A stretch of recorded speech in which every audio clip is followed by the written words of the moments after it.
Hi friends, money aunty cooking ఛానల్కి స్వాగతం. ఈరోజు మధ్యాహ్నం భోజనము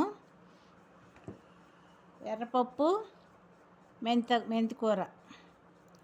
ఎర్రపప్పు మెంతికూర భోజనంలోకి ఈరోజు. తర్వాత కాస్త నెయ్యి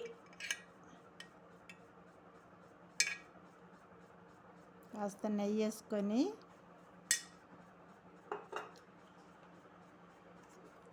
తర్వాత ఇది నిలవండ గోంగూర చట్నీ అండి. ఇది నిలవ ఉండేది. ఇది ఎప్పుడు మనకు సంవత్సరం పెట్టుకుంటే నిలవ ఉంటాయి కదా, ఆ చట్నీ ఇది.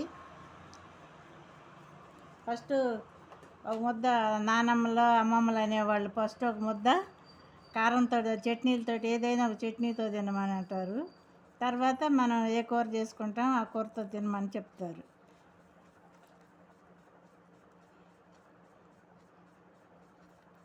ఈ విధంగా చట్నీ గోంగూర నిలవ పచ్చడిని ఈ విధంగా కలుపుకొని ఈ విధంగా తినాలండి. చూడండి ఎంత బాగుందో.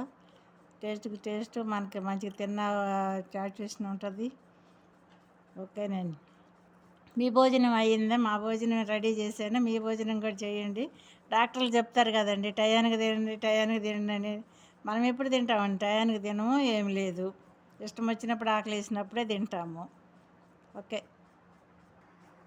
చూడండి, ఎర్రపప్పును మెంతికూర దాంతో తిన్నాను, మళ్ళీ దీంతో తింటున్నాను.